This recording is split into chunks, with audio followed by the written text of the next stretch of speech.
point, let's get a two-shot of the setup, just so that I can demonstrate what the setup is.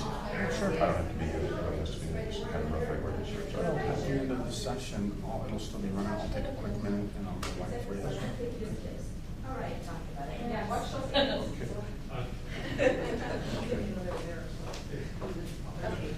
And I'll check on it already, sure. Good morning, by the way. Good morning. How are you doing? I'm good, how are you? All right. Good. Good morning. Good morning. Okay, so, what if they come to the door, you don't see any? Have a seat. Have a seat. I think we've got you We somewhere. have sound now. We have better sound now. Before the sound was a little bit light, and I couldn't quite hear as well as I'd like. We got stuff on the sound, but if you want to pull up a little bit, that's fine. But whatever you're comfortable with. Okay. How was your night? Good.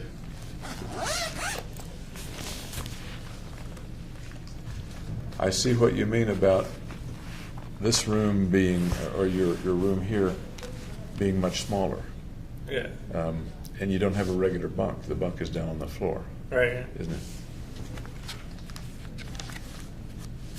You know what I'd like to do before we get started? I would like to test your eyes a little bit.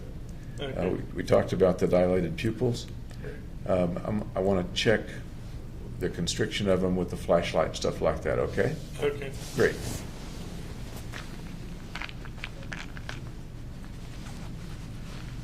if I can get this little flashlight working. So if you just look off into the infinity there for a minute, I'm just going to look at your pupils a little. Fine.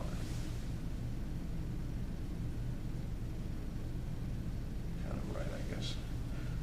Now, I'm going to ask you to look off and focus on that restroom, or on that shower sign. Focus there, and then focus on my finger. And now out there. Now on my finger. Good, thank you. Everything was normal, by the way. Make a little note of it.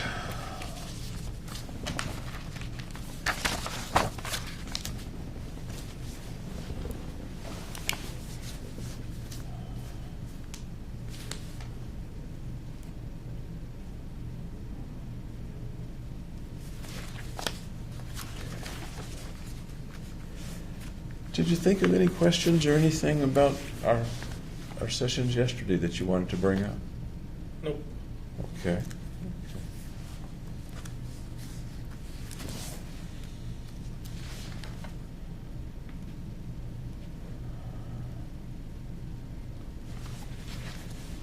Do you remember what we were talking about when we left off? No, I don't. Okay. Don't feel bad because I'm not sure either. Let's just jump in here. I know we had talked a bit yesterday about the time that you were pretty depressed, particularly in December of 11, I think, right?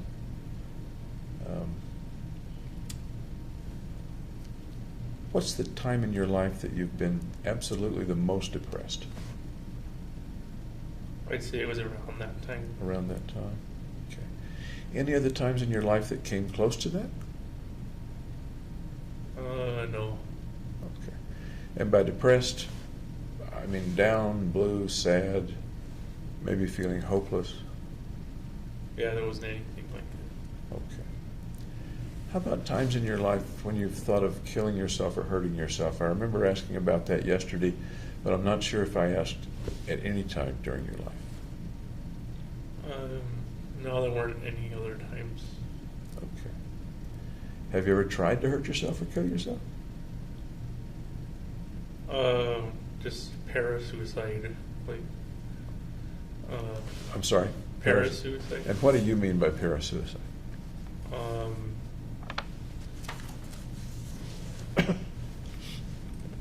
Not going all the way through with it, kind of. Okay. And what was it that you did that didn't go all the way through with it? What was it that you did, may I ask? Just kind of sawed at my wrist. Okay.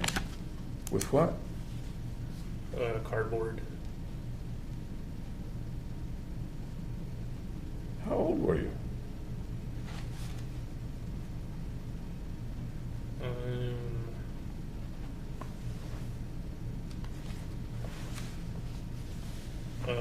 Early teen. Early teens.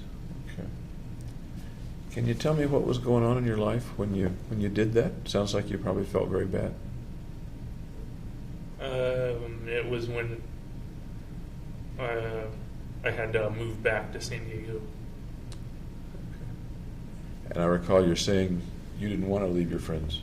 Right. But did you do that after you moved back or before you moved back? On the trip moving back. On the trip. Yep. Where were you? Can you tell me more about what happened? I was in our van on the trip moving back.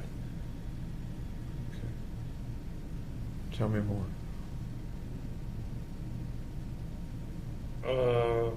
Well, I just felt ignored. Ignored in what way? In the decision to go back to San Diego or not. So you're in the van. Tell me the process, if you will. I don't know if there's a process to it or not, but Where were you sitting? What was going the on? very back. Okay.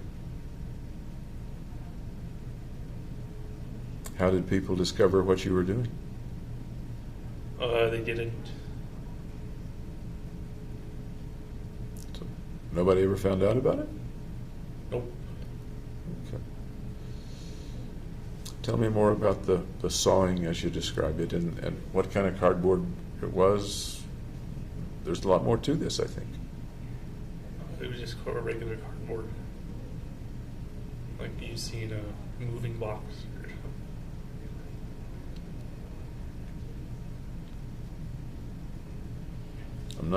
I'm not getting the whole video of it. Can you describe the video of it? Well, there's nothing else to say about it. Not for you, maybe, but I'm hearing some missing things. Like, where did you cut? How bad was it? All kinds of things like that. At the wrist. It wasn't bloody. It just broke the skin, though. You felt like no one was listening to you. Yep. Do you remember what you thought might happen as you were doing that?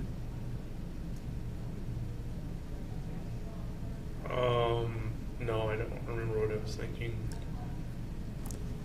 And no one ever noticed the abrasions or the cuts or something? Well, they're at the place where the wrist bends anyway. So there's a line there that kind of masks it. So if I were to ask your mom or your dad if you'd ever done anything like that, they would probably say no. Right. Okay. Why did you not tell somebody?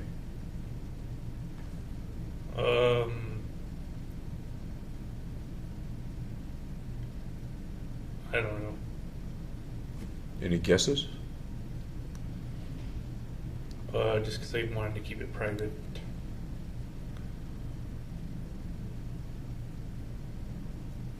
My thought is a private pain that you were feeling. Maybe that's not your thought, but that reminds me of keeping a pain inside. Yeah, not discussing it.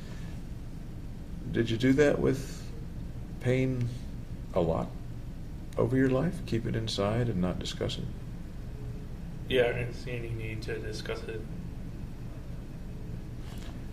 What kinds of pain have you kept inside?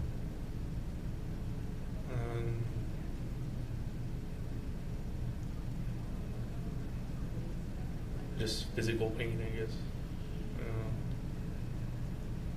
Tell me more if you can.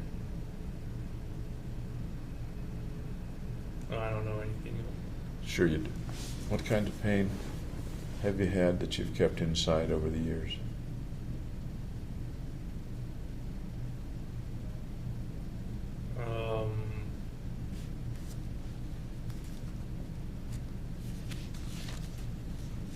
I don't recall any.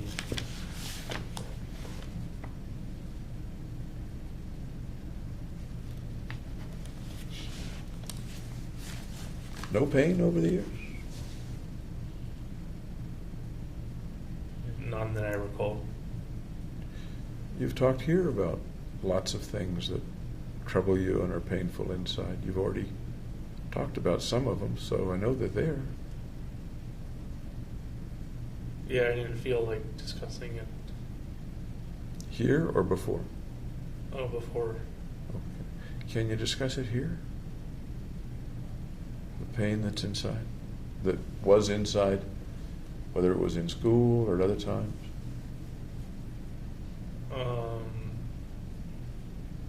Well, there's nothing to discuss. I disagree. I think there's a lot to discuss.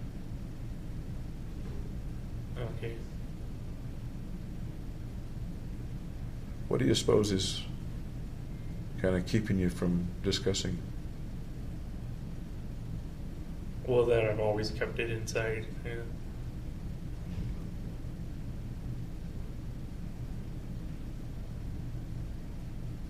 You don't want to bring it out right now? If I could recall what it is. So you're saying if it's not that you don't wish to bring it out with me, it's that you really don't have any memory of that? No, you don't have any knowledge of that? Right. Of any kind of pain that you've kept inside? How about the frozen things, the shyness and awkwardness that's Well, we already been talked so about troubling that. to you? So that would be one example. It's okay to talk about things twice or three times. Oh, okay. Yeah. Shrinks like to hear things lots of different times in different ways. Oh. You've talked with shrinks before, you know that. No. How tough is it to keep the shyness and social difficulty inside you and not talk about it?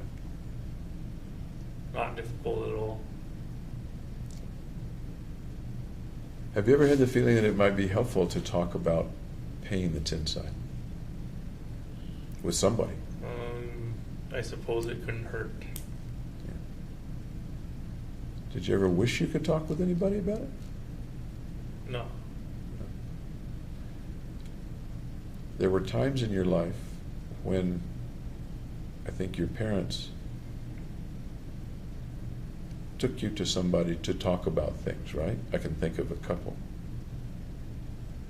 Maybe they're not quite what we're talking about. Do you remember those times? Yeah, with another therapist. Okay. I just ended up not saying much. That's interesting. Your folks apparently thought that you were hurting inside, that there was something. I don't know if it was because of me or it was just family therapy. Okay. So what? And we're talking now about the fellow named Mel. Yeah, Mel. Yeah. What was it that got you all to see Mel? Oh, I think it was my mom's decision. I don't know what made her decide to take us to family therapy, though. You were pretty young at that time, am I right? Teens. Oh, you were in your teens. Okay. So you likely had some idea of why she wanted the family to go see Mel. What do you suppose it was? Maybe build a stronger, more connected relationship with each other. Was there something that wasn't strong and wasn't connected in the family at that time? Not really, no. Then why do you suppose she thought that needed improving? See, I don't know why she did it. When you went to see Mel, What happened in those sessions?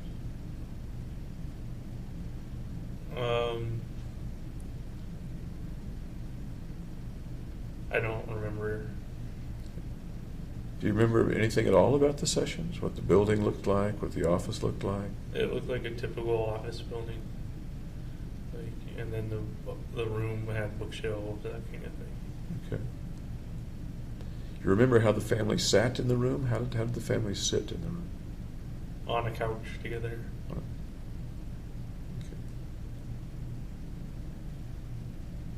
What might the family have been talking about? What is it logical to speculate that they might have been talking about?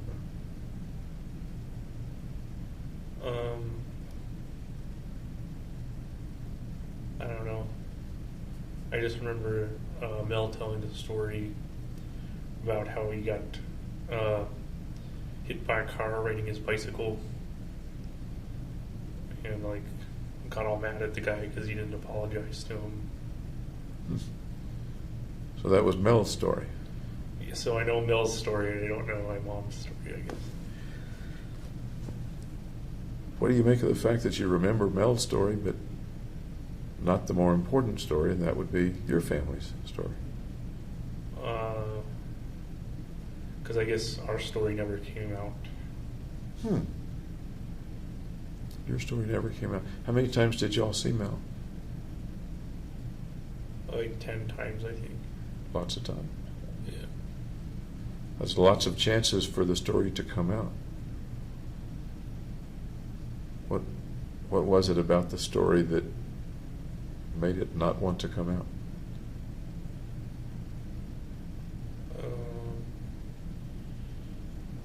I don't know. I guess because I'm not a very sharing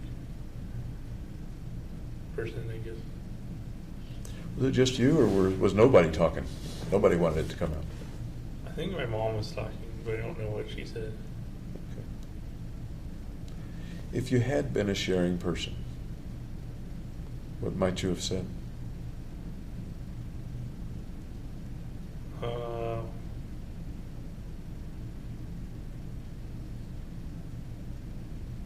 I don't know. Was that a time when you were pretty uncomfortable? Uncomfortable in what way? I'm not sure because I wasn't there. But there was something that drove your mom or suggested to your mom that going to see Mel would be a good idea, and that was pursued for 10 whole sessions. Yeah, I didn't really see the point. Okay. What was going on in your life and your mind and yourself at that time? Just same old routines. Like what? Like games, sports, that kind of thing. Okay. And refresh me, if you will, what games and what sports? Video games and soccer. That was a while after you came back to San Diego, right? Or was it just after you came back to San Diego? I don't think it was a long time after. It was kind of a medium amount after.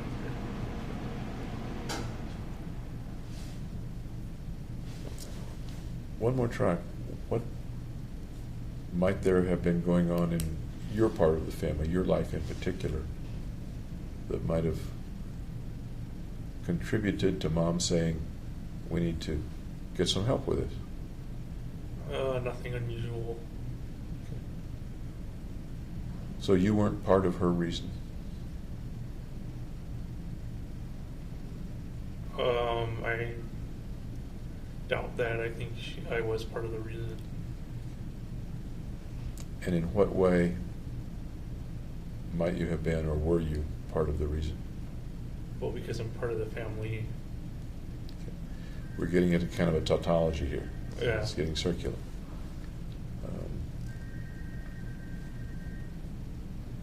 I don't know her reason for starting therapy.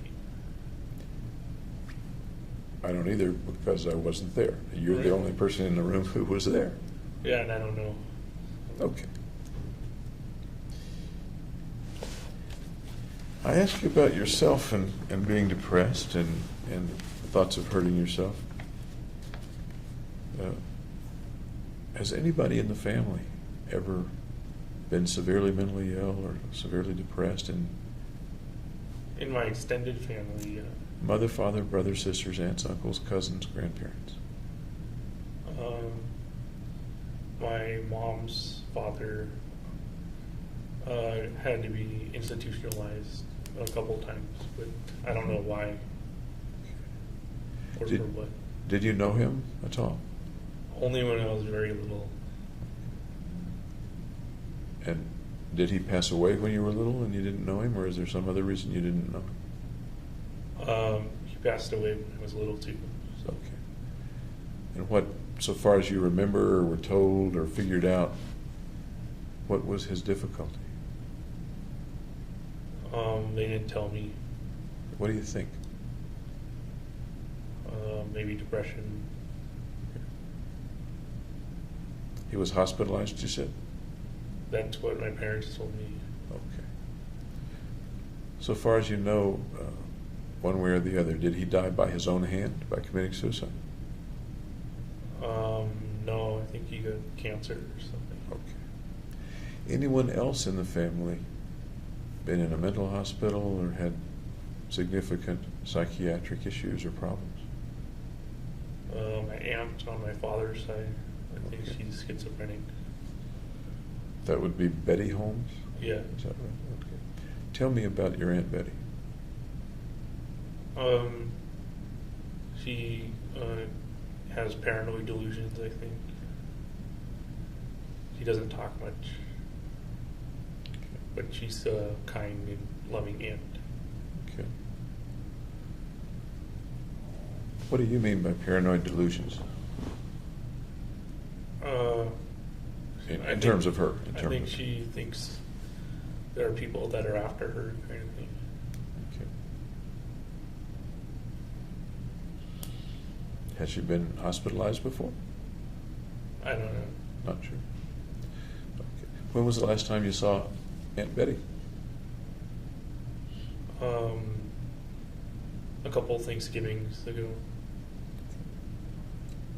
What do you remember about that meeting, that Thanksgiving?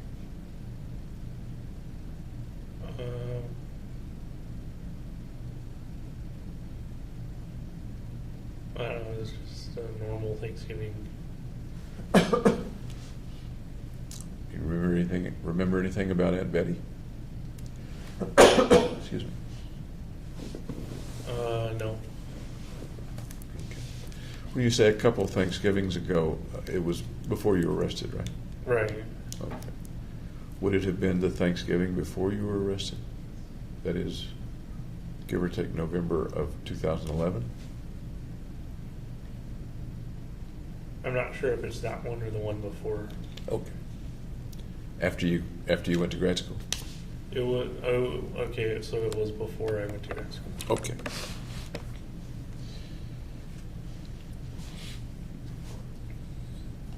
You don't know much about Granddad, but you do have memories and interactions with Aunt Betty. Are there any ways that you're similar to or quite different from Aunt Betty?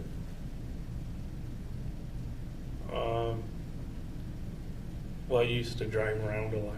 She doesn't use her car much. Kind of stays at her living situation most of the time. So that's a difference. Yeah. Okay. Tell me some more differences or similarities.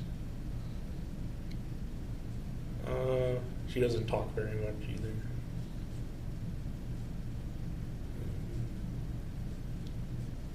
She goes to bed like at 7 o'clock, which is really early. Okay. Any other differences or similarities? Not that I can think of. Any speculation about why she doesn't talk very much?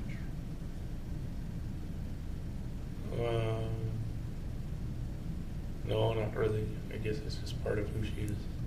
Okay. You think she's a shy and awkward person? You've used those words to describe yourself. I don't know if he's awkward or not, but I'd say he was. Okay. Is there anybody in the family that you feel some similarities with? You often hear people say, "I'm just like my grandfather. I'm just like my uncle. I'm just like my dad," or something like that. I'd say I'm like my dad and my mom. Okay. More like didn't quite hear you. More like my dad. Probably. Okay. In what ways? Can you explain that to me? Both kind of have a bit of OCD. OCD meaning? Obsessive compulsive disorder. And whenever somebody uses terms like that with me, I always ask, what do you mean by OCD or obsessive compulsive disorder? Like being fastidious, detail oriented stuff. Any other similarities, either within the OCD concept or something else?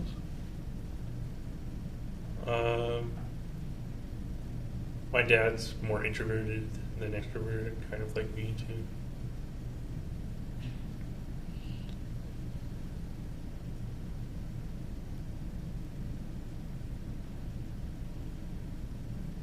Is your dad a happy guy? Yeah. I know that they're upset that this has happened to you and that you're in the situation that you're in. But other than that, do you feel he's a reasonably happy guy? Yeah, he's happy. Okay. How about differences between you and your dad?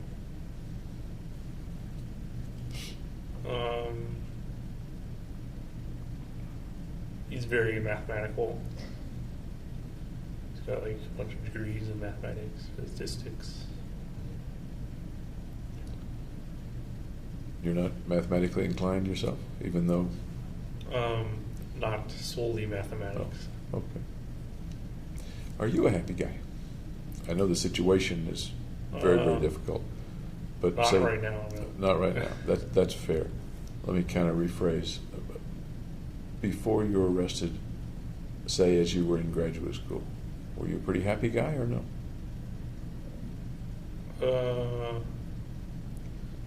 No, I'd say no. And we know that you had some depressed times. In between those depressed times, were you still not happy or were you pretty happy? I'd say I was happy in between the depressed time. Okay. How about back in college? I'd say I was happy there too. Happy then. What were the things, I'm tempted to say the differences, but what were the things that made you a happy guy back in college and a less happy guy in grad school? There was less public speaking and kind of less necessity of public speaking in college. Anything else? No.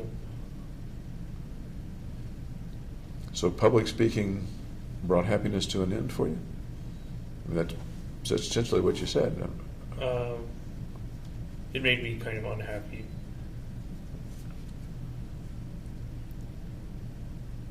How is public speaking so powerful that it brings an end to happiness for James Holmes? How is it that powerful or that distressing for you? Because I worry over saying the right things.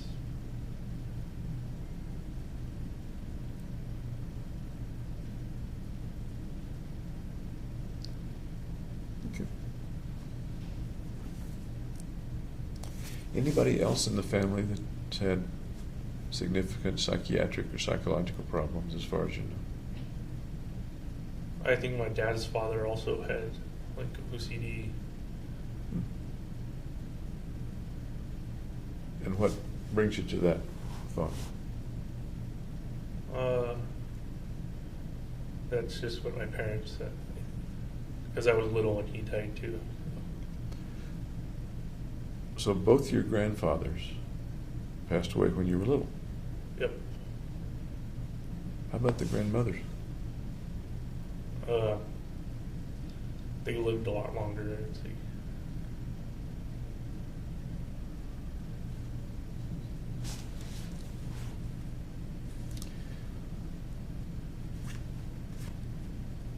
Any difference between the way your dad has relationships with people and the way you had relationships with people up to the time that you were arrested?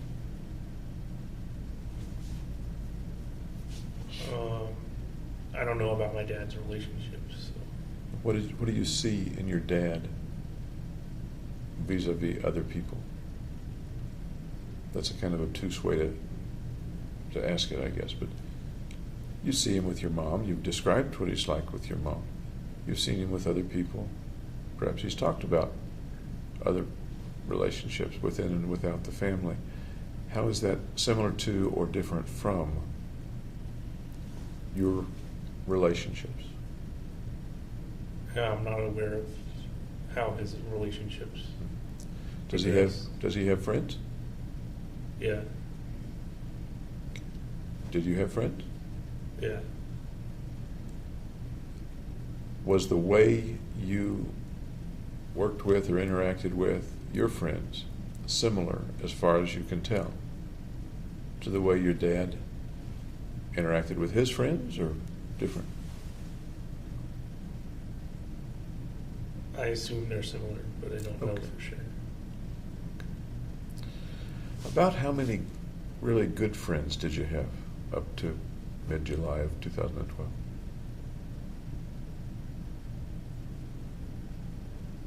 About 5. About 5.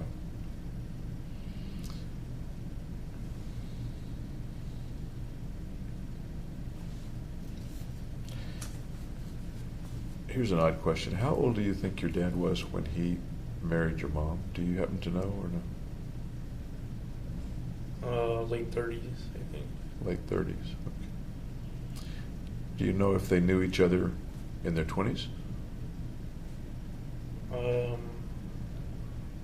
I think they met at UC Berkeley during a tennis game, or introductory tennis. Okay. What was the story of their, if you know it, the story of their relationship and their courtship and eventual marriage? I don't know that much about what happened after that. Okay.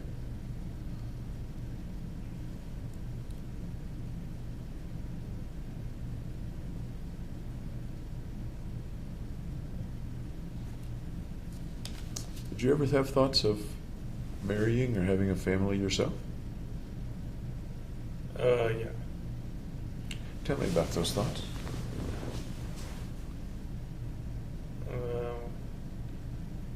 Just get a good job to pay for a nice house and support my kids through their life kind of thing. Mm-hmm. What other pictures or fantasies or thoughts did you have about a future with a wife and family? What was the question? What other pictures or thoughts or fantasies did you have about a future with a wife and family? I didn't really have much thoughts beyond that. When you were going with Gargi, did y'all talk about a future together, or was it not that close a relationship? She said she didn't see a future together. Really? Yeah. When in the relationship did she tell you that? When she broke up with me. Okay. What would go into her saying that to you and breaking up with you? I don't know. She didn't give a reason why she said that. Speculate for me. You're a smart guy. Speculate for me. I guess she couldn't picture a family life with me. What would have been lacking in a family life with you? If anything. What do you think? Probably ample conversation. When you were with her, was there ample conversation? There was enough. You've said before several times that people you're close to, you're much more facile with conversation than people that you're not close to. Right. Okay. You were pretty darn familiar with Gargi. Right. Yeah. So what was the conversation with like, or rather, what was the conversation like with Gargi? It came easy.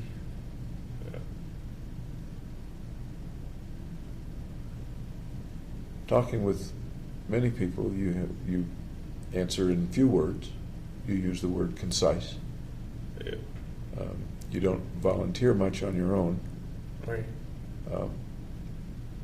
What's the difference between that and the way you were with Gargi, or was it similar with Gargi?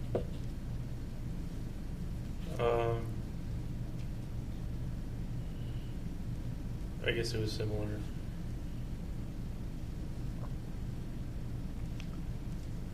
Then I'm confused. You said things were easier with people you were close to. Yeah. Am I misunderstanding something or missing something? Well, I still didn't talk excessively, but I talked more with them. Okay. Would that be a difference in quantity but not a difference in quality? Or is that not a reasonable way to describe it? That is, the quality of your, let's just say, conversation is about the same, but there was a little more of it. Yes. Okay. Was there anything else about you that you think might have caused Gargi to say, I don't see a future with you? Not that I know of. Okay. Did y'all ever talk about a future together at other times in your relationship? No, that was the only time. Okay.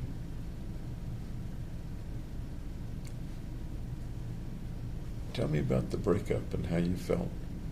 When did this come suddenly, or did you see it coming? I noticed it coming, I guess. I'm sorry? I noticed it coming. Okay. How did you notice it coming? Well, she was acting more distant.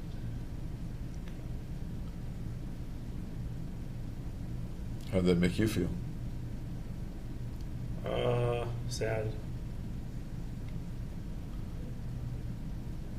Sad. Tell me about sad. Well, sad that the relationship is ending.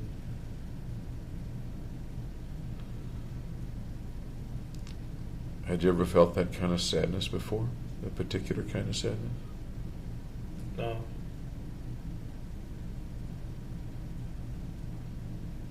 This was the first time you'd had a relationship like that. I think you told me, right? Right.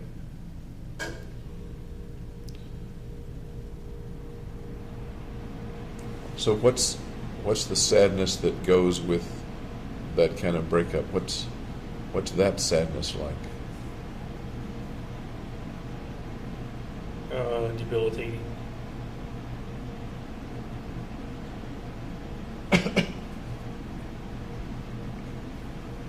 Debilitating? I guess I was morose then. Two big words. Can you break them down into smaller words and longer sentences? Debilitating, morose.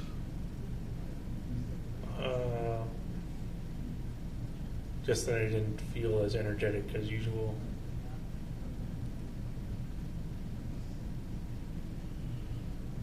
How did your life change if you didn't feel energetic and you were debilitated, morose? What did you do?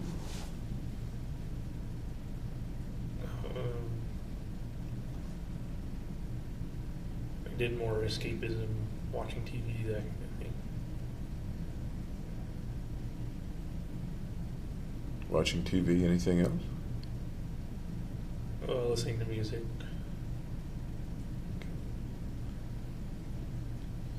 And once again, the kind of music you listen to primarily? Techno trance. Okay. And what kind of TV? Comedy. Tell me what comedies. That's interesting.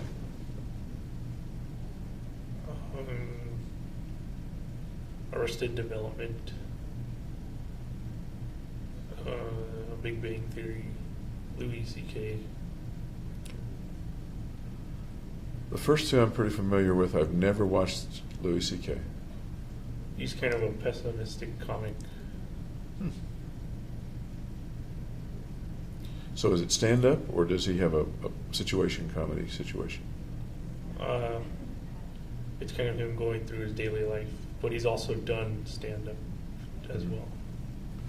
Do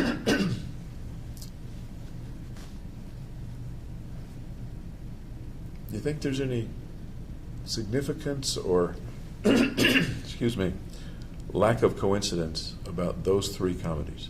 A pessimistic comic, Big Bang Theory, and Arrested Development. Any particular reason you think you like those three comedies? Well, they were humorous. Well, sure. Anything else? They were witty. Anything else?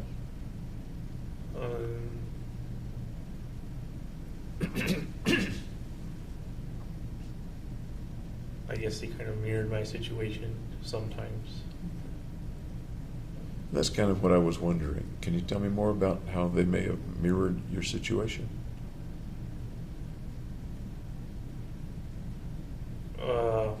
Well, the Big Bang Theory is about how this guy named Leonard interacts with Penny, and they have relationships that start and end too.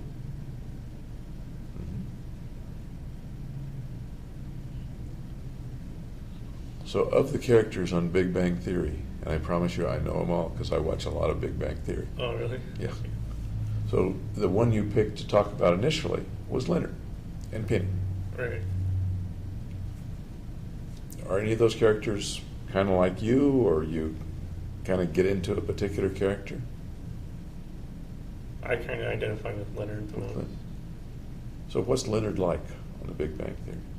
Suppose that I had never watched Big Bang Theory. What's Leonard like? Well, he's a strong scientist, and he's kind of socially awkward as well. What else?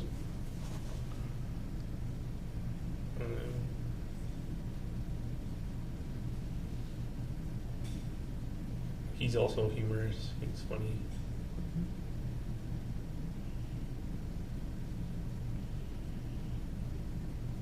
How does he get along in life on the program anyway?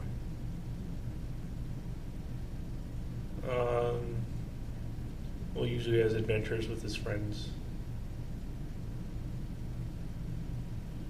Do you have adventures with your friends? Did you? Yep. Tell me some of the adventures with your friends. Well, we went hiking at Dino Ridge. We went to the History Museum, I think it is, Natural History Museum. We toured like beer factories. Really? Yeah. Where's Dino Ridge? I'm not familiar with Dino Ridge. It's close to Red Rocks Theater. It's just got fossilized imprints of dinosaur feet. Okay. And the friends that you're speaking of, can you name them for me? Well, they're in Colorado. They're Gargi, Ben, Tim.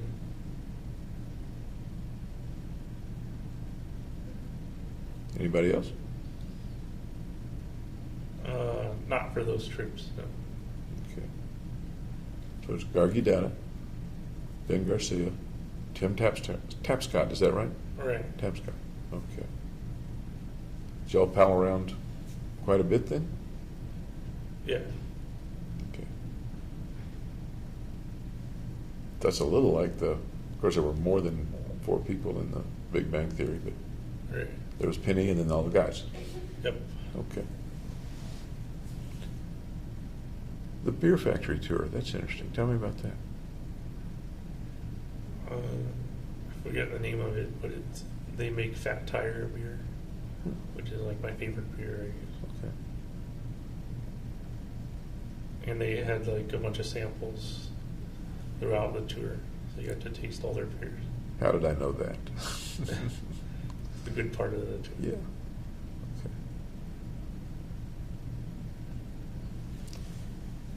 The adventures on Big Bang Theory are often social, very social adventures, going to a bar and where the folks, particularly Leonard, I guess, are not sure what it's going to be like. Does that resonate at all with the adventures and things that you do with your friends? Yeah, it sounds similar to what I do. What's the most adventurous one that you can think of right now?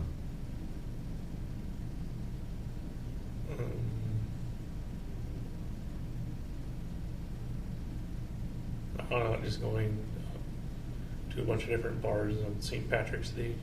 Ah. Tell me about the St. Patrick's Day bar hop. Well, the first bar I went to was an Irish bar, and they played a bunch of Irish music and had balloons that were tossed everywhere. Then we went to like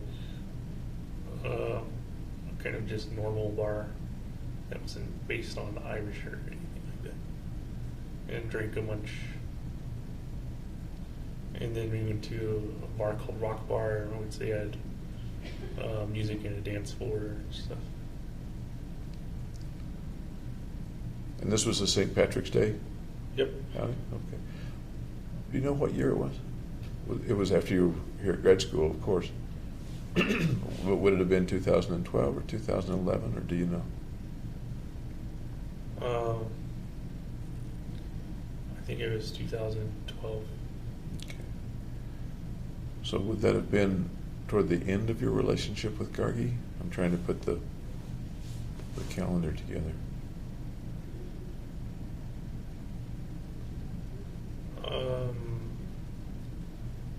I don't remember. Okay. But at that time, you were all palling around, and the relationship with Gargi was good, or no? Yeah, it was good. Okay. And St. Patrick's Day, if I remember right, is in March. Right. Okay. So of that group, if you're the Leonard, I'm making a leap here, I know. If you're the Leonard and Gargi's the Penny, the other guys don't have a girl. Right. Okay.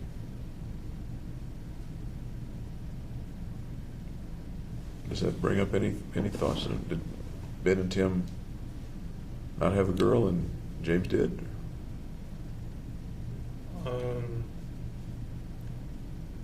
No, there's nothing. When Gargi broke up with you, and from what you say, it was kind of a one-sided breakup. She was the one that left. Yeah, and then like a couple weeks later we got back together, Ah. and then I broke up with her. How was it that you got back together? How did that work?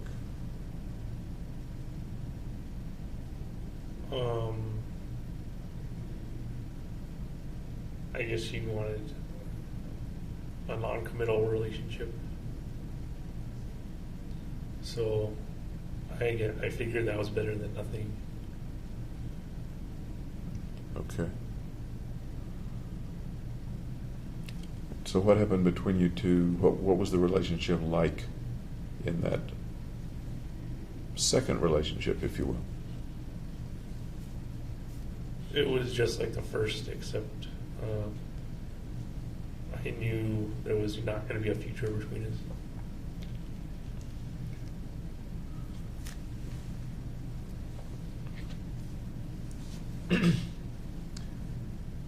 did you pretty much know that, or did you have hopes that there would be a future? No, no hopes. Okay. Same time spent together, same intimacy or sex, same Yeah. enjoyment of each other? Yep. Okay.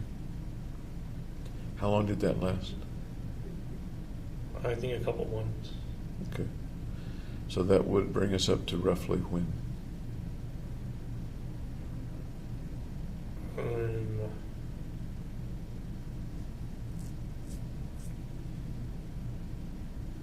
May, I think. Okay. Of 2012? Right. Okay. Then you broke up with her. Right. Tell me about that. Well, I just told her I wasn't happy, and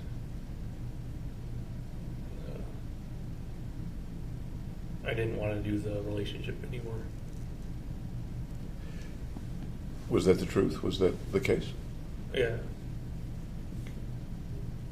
In what way were you not happy? Why did you want the change?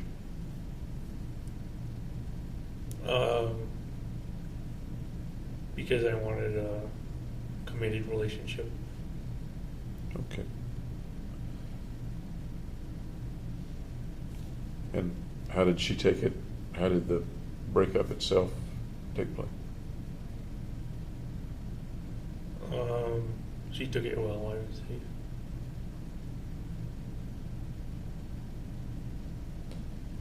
Did you miss her after that breakup? No. What did she go and do? I mean, what happened to Gargi after that? We stopped hanging out, so I don't know what she was up to. Did you stop hanging out with all that group, or just stopped hanging out with Gargi? The whole group. The whole group. Tell me about stopping hanging out with the group. Well, we didn't do any more activities together. Any particular reason?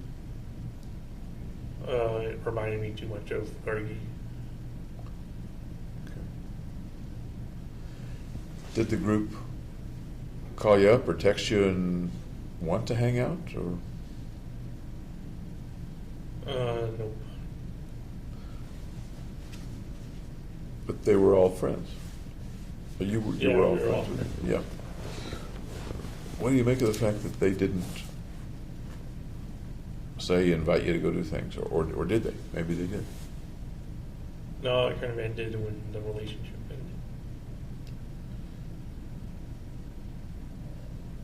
ended. That's odd to me that you have 3 friends, and the breakup with one of them cuts I things. guess Gargi was kind of the glue that kept it together.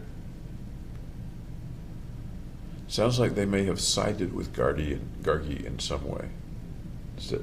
Or maybe that's not the right term to use. It was more I left not participating with them anymore. So you're saying it was more you that left them than them that left you? Or am I missing Yeah, it? that's pretty much it. Can you tell me a little bit more about that, about you leaving them?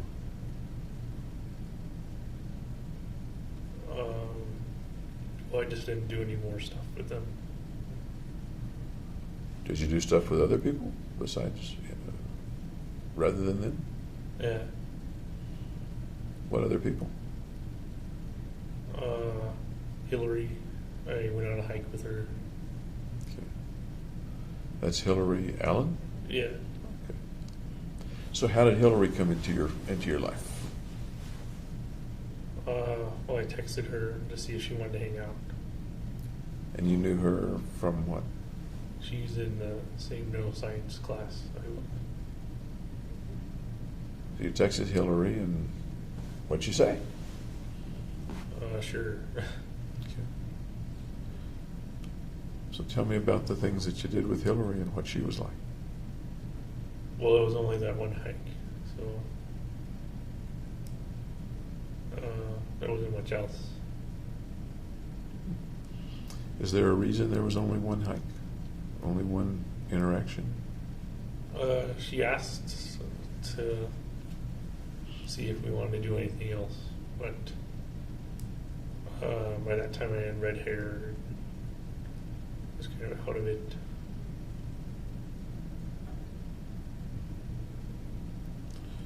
So she was asking to do other things, and what does your red hair have anything, what does that have to do with not doing more things with Hillary? I kind of didn't want to hurt her by putting her in jeopardy. You know, what kind of jeopardy? Of being like the girlfriend to a murderer.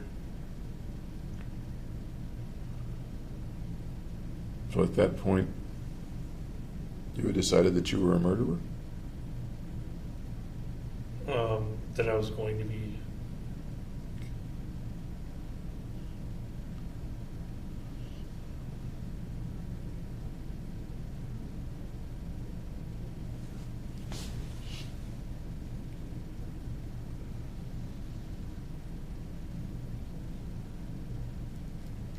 Setting aside, and maybe that's the wrong thing to do, the part about you wanting to protect her, was she a pretty nice person, tough to give up? Yeah, she was nice and friendly.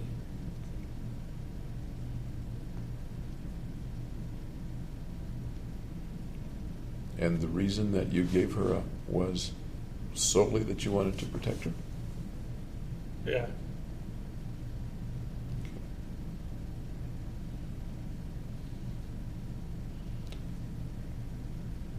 Sounds like that becoming a murderer was very important to you at that point. To give up friends, to give up the possibility of the relationship with Hillary. Yeah.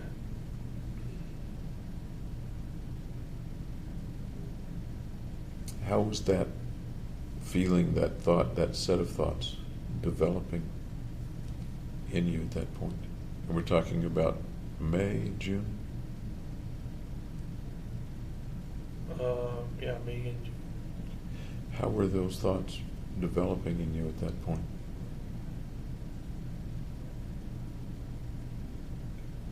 Kind of consuming me. It's an interesting word. Can you tell me what you mean, consuming you? And it became the main focus.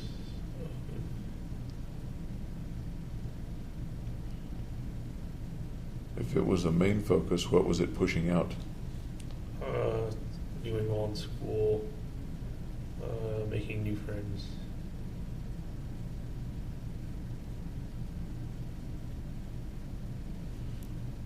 So it was pushing school away from your life. It was pushing making new friends away from your life. And again, I don't want to put words in your mouth. Is that That's what you're correct, saying? yeah. Okay.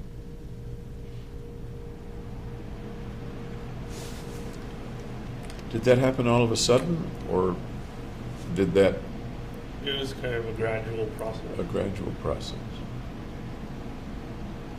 Can you put your finger on about when it may have started inside you?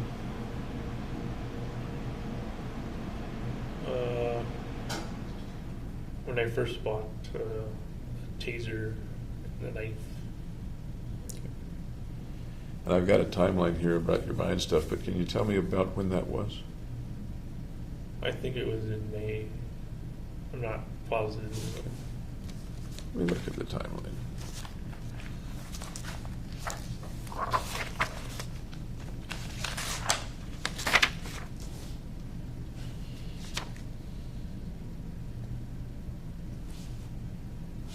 Okay. So that's about when the thoughts began to fill your life? Or tell me in your Kind of words take rather than my over. words. I'm sorry? Kind of take over. Okay.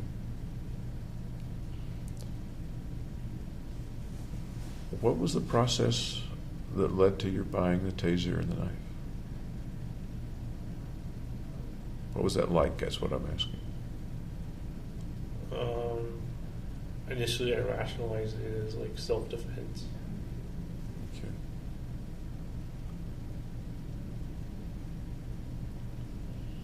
Did you think about the purchase very long, or did it come to you kind of all of a sudden? No, it was just all of a sudden. What'd you know about tasers and knives up to then? How did you pick a particular taser or that particular knife?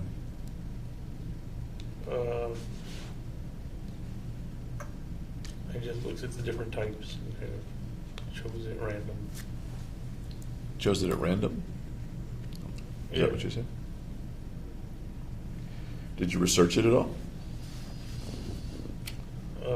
I looked at the different types and the different prices. And Where did you look at it? In the store, online, Online. magazines? Online. so, Okay. So what did you choose? I chose a taser that looked like a cell phone. Okay. Remember the brand name or the model? No, And where did you acquire it? Where'd you get it? Amazon. Okay.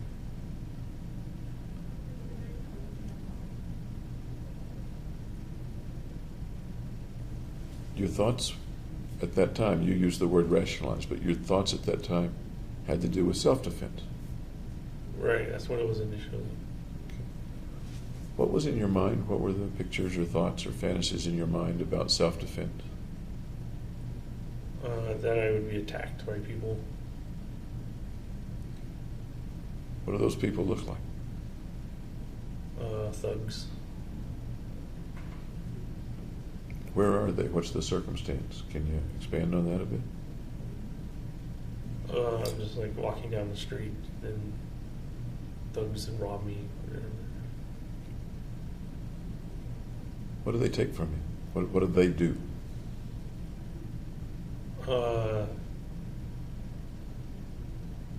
Beat me up.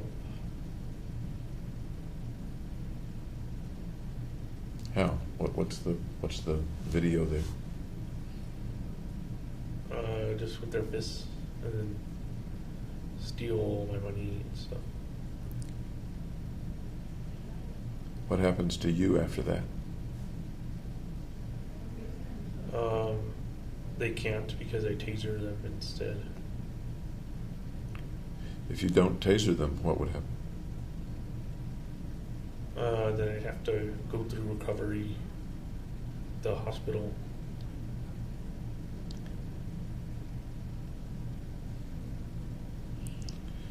You'd been in some fights when you were a little kid, as I Not recall. serious kind of play fights. Okay. Had you ever been beat up badly before? No. Okay. So the taser comes in a box marked Amazon, and the knife with it. What sort of knife was it? I think it was Smith & Wesson folding knife. Okay.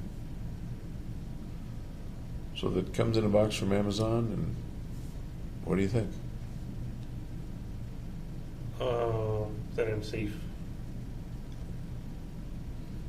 Did you end up carrying them? Sometimes.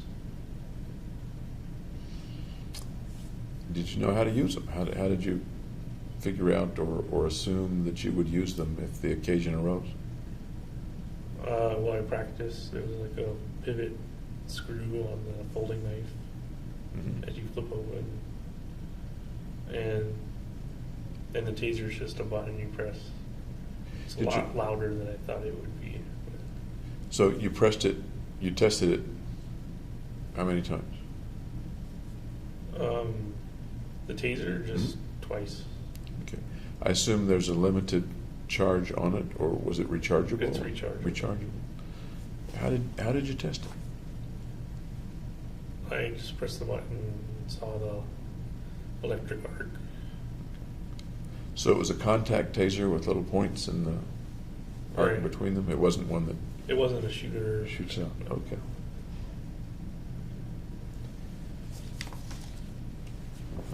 You said that the idea to purchase those things came quickly. Were there any thoughts about needing to defend yourself or wanting to assault other people before that? Not that I know of. Yesterday you talked about the frozen situations, neither fight nor flight, and kind of frozen in a social situation. And thoughts came to you about nuclear winter and about the saw. Right. When's the first time you recall having those kinds of thoughts? Early high school. Early high school. In early high school, was there ever anything more specific? I guess the saw is pretty specific.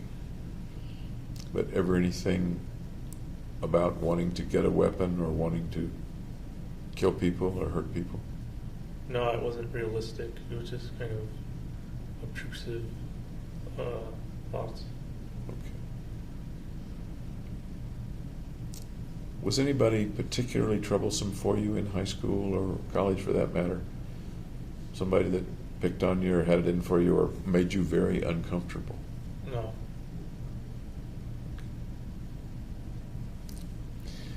After getting the taser and the knife, I'll be clear, those were the first weapons that you purchased? Yeah, and part of the reason I purchased them was because Hillary had someone slash her or like screen window something. I'm remembering something like that. Tell me more about that, please. She just said she almost had a break-in. So I would be prepared if I had a break-in. Did you advise her about being prepared? No. Or this had more to do with protecting you than protecting her? Yes.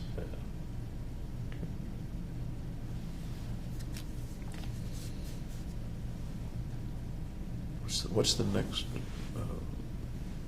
thought that you had that you can recall about getting a weapon or something like that? Defensive or offensive? Then it was offensive when I got the tear gas, I think. Okay. And that was about when?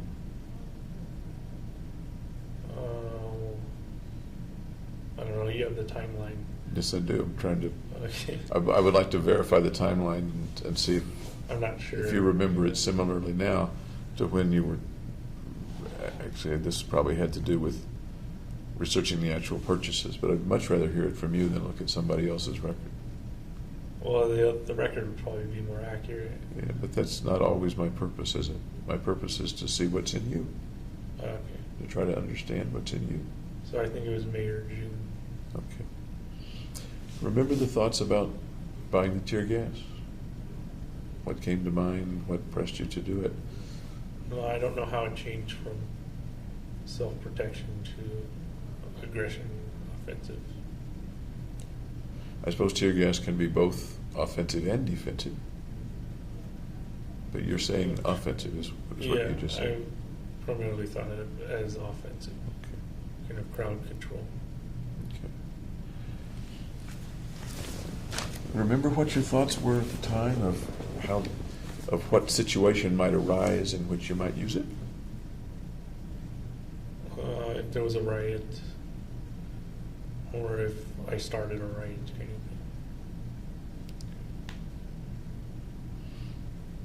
And how would tear gas come into that?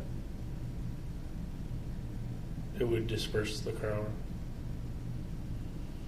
And how is that an offensive move? Because you're forcing someone to move.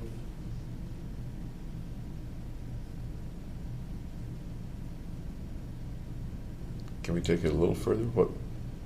How does that accomplish an offensive task for you, if that's what you're speaking of? I'm not sure. My first thought is that it forces people to run away from you. Right. That's what it's traditionally. Why do you want them to run away from you?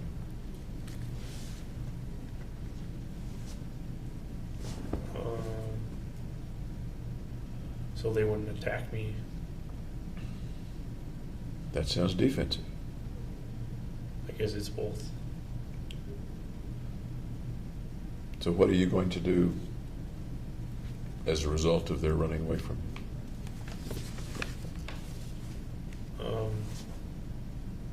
Avoid being attacked. Anything else you're going to do? No. Okay. Do you recall roughly what the next things that you bought were?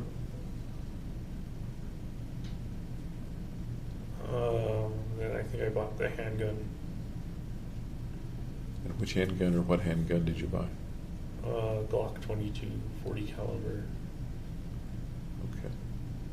Was this also online, or did you get it at a store, or order it? I tried to buy it online because it was cheaper online, but there's firearm transfer. There's a bureaucracy to it you have to go through. So I just went to the in-store and bought it there. Okay. You remember what store you went to? Gander Mountain. They don't have Gander Mountain where I live, so tell me about Gander Mountain. What's Gander Mountain? It's basically like selling camp supplies, outdoor supplies. Has the gun section. Okay. Any particular reason you chose a Glock 40 or Glock 22 40 caliber? The 40 caliber has more stopping power than the 22 or 9 mil. So that's why I chose that one. But less than a 44 or 45. Why'd you pick 40? Well, as you go up, it creates more recoil in the gun. So So- you're less accurate, I guess. Sounds like you researched that a bit. A little, yeah. How did you research it? Just online searches. Okay. You got a Glock 40 with these characteristics. Anticipating what, if anything?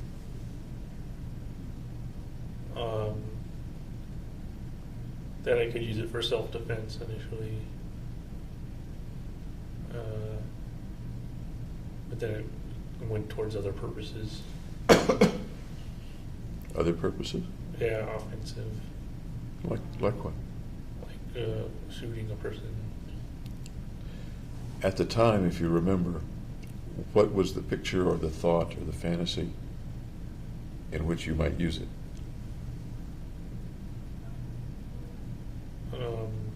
Well, just in a mass murder situation.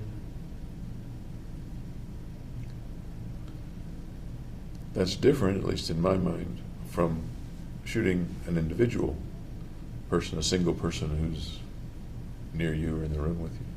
You said mass murder. Tell me what the thought was. Just shooting into the crowd instead of picking out people. Okay. Did you have a particular crowd in mind, or particular setting in mind at that time? No, not at that time. So, going back now over 2 years, what do you think the crowd looked like? Where was it? What were they doing? What was going on?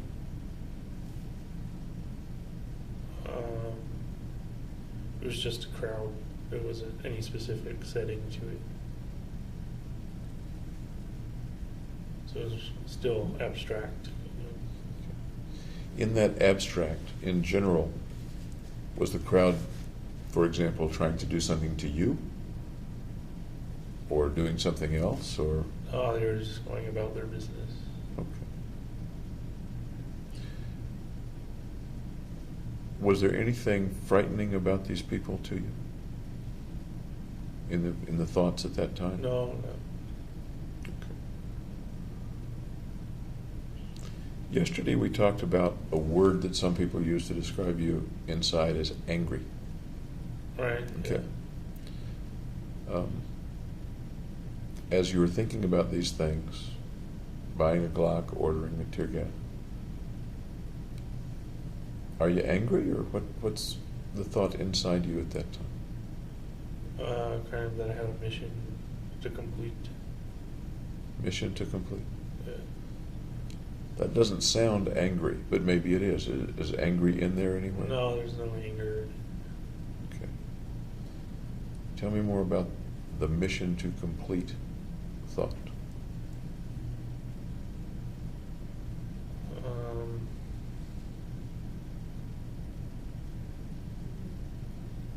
Just that it was something I had to do.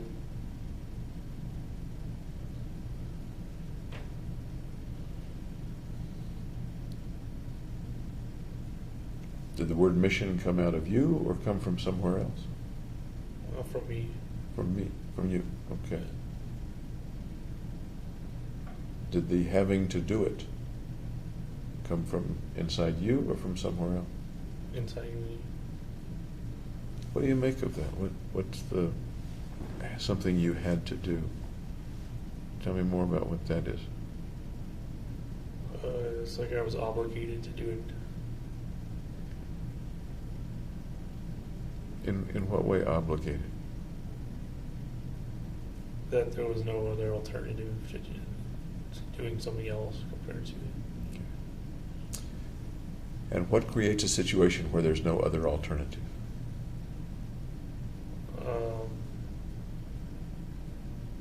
A depressed situation where I transfer my feelings from suicide to homicide.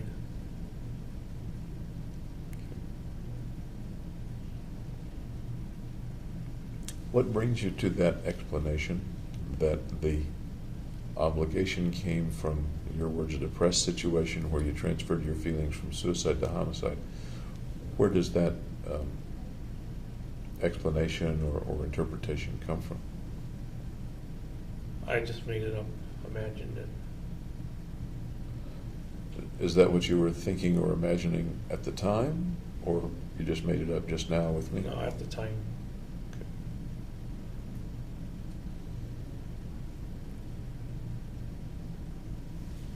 That's interesting to me and a little confusing to me. You just made it up and imagined it, that it was a transfer from the suicidal to the homicidal. Yeah, so I take my suicidal thoughts and make them go away by having homicidal thoughts. Had anyone or anything taught you that that was a possibility, or what brought you to that conclusion that my suicidal thoughts will go away if I have homicidal thoughts or do homicidal things? That's just what I figured would happen. What you figured would happen. Yeah.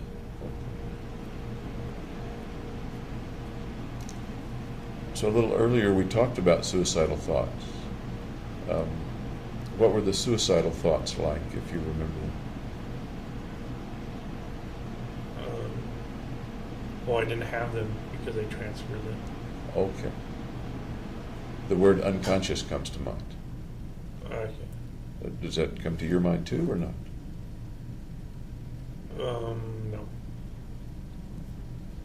Then how do you figure you had suicidal thoughts? Because I was like almost catatonic. What do you mean by the catatonic? Like didn't have the drive to do anything other than the mission I made.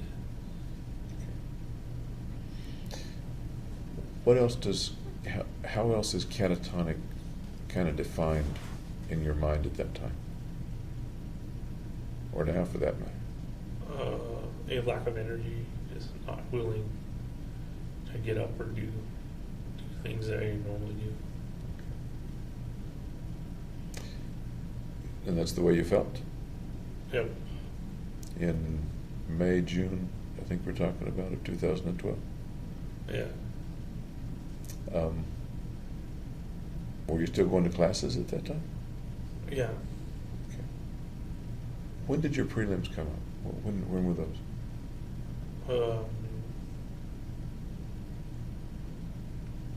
June, I think. This was before the prelims? Yes. Were you staying in bed all the time, or were you actually getting it? Every opportunity I had, I would stay in bed, but if I had to go to class, I would get up. At this point, you weren't seeing your friends anymore, is that right? Right. Okay. Were you interacting with them by text or email or IM or anything like that? No, I deleted their numbers. Really? Yeah.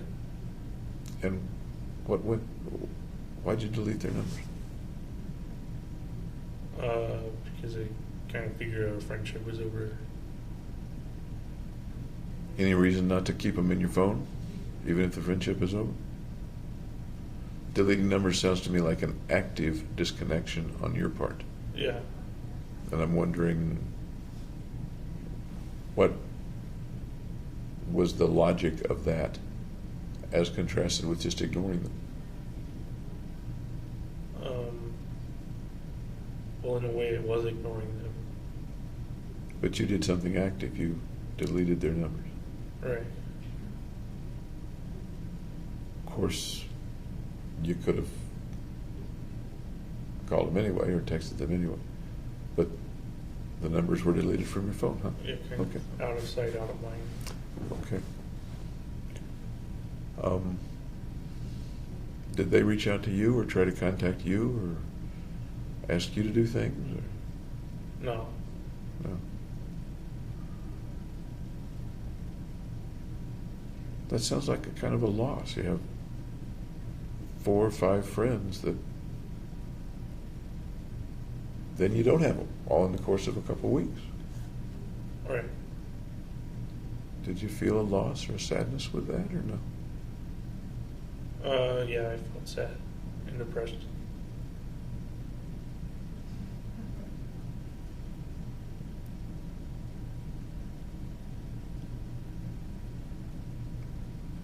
Tell me more about the sadness and depressed at that loss. Well, they've been my friends for months, so I was sad to see them go. But they didn't go, you dismissed them, is that right? Yes, yes. It sounds like a small distinction, but it also sounds like a significant distinction. Well, it was kind of mutual abandonment.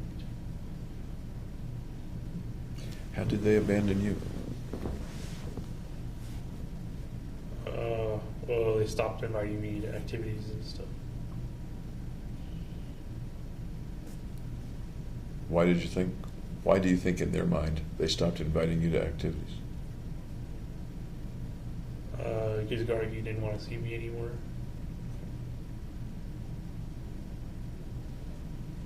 So the group included Gargi, and because you broke up with Gargi, it no longer included you? Right. Okay.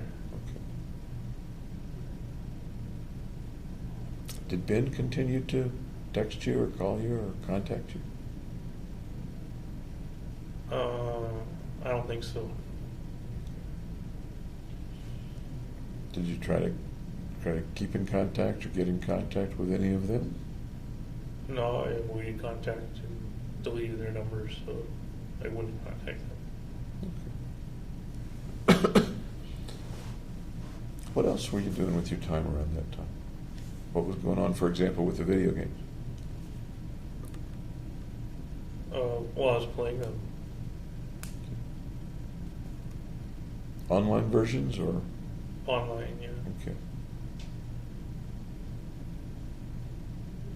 How much were you doing that? Give or take hours per day? Maybe like 8 hours per day, a lot. There's a lot. Yeah. What do you make of that? That I really like video games. Any other reason? That I was using them to kind of escape. Any other reason? Not that I know of. Of the proportion, weighing the proportions between I really like video games and I need the escape, of that 8 hours, what portion was I really like video games versus I want to escape? Do you think? I think the escape was unconscious, so the really liking video games were like 99%. 99% of the conscious? Yeah. If you include the unconscious? How much of Maybe it? 50-50.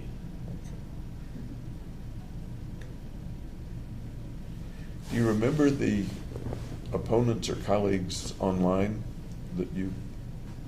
They're usually just random people, So there wasn't a particular nemesis or something. log-on name or something like that that would come up that you would interact with in the games? No. Is it the rule, and I don't play online games, so you'll have to educate me a little bit. Is that the rule that there are so many people out there playing the game that you don't notice the the players appear random? Or is it more the rule that you would see this one in the game environment at your particular level over and over again? You can create guilds and clans or add friends so that you play with them over and over again. And you're talking about a particular game, and I'm not recalling the name of it. Yeah. The main game I was playing then was Diablo 3. Diablo 3, right, okay. I looked that up. Very confusing to me. Okay. So, were you in guilds and clans with those folks?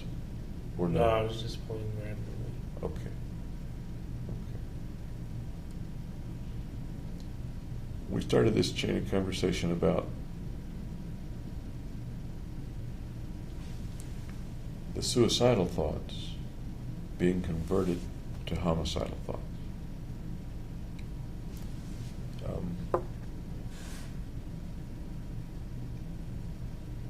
But as I talked with you, correct me if I'm wrong, you weren't aware of the suicidal thoughts.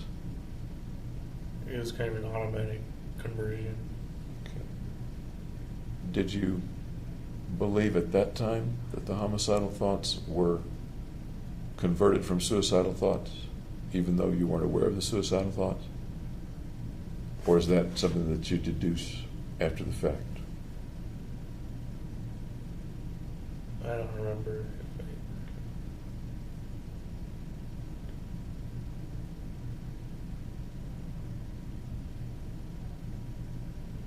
I guess it goes to the question of where's the mission coming from? In your thoughts at that time, where's the mission coming from? as a kind of coping mechanism. Is that really the way you thought of it at that time? I'm having a coping mechanism, and so I'm No, on a at this mission? time it just happened. Okay.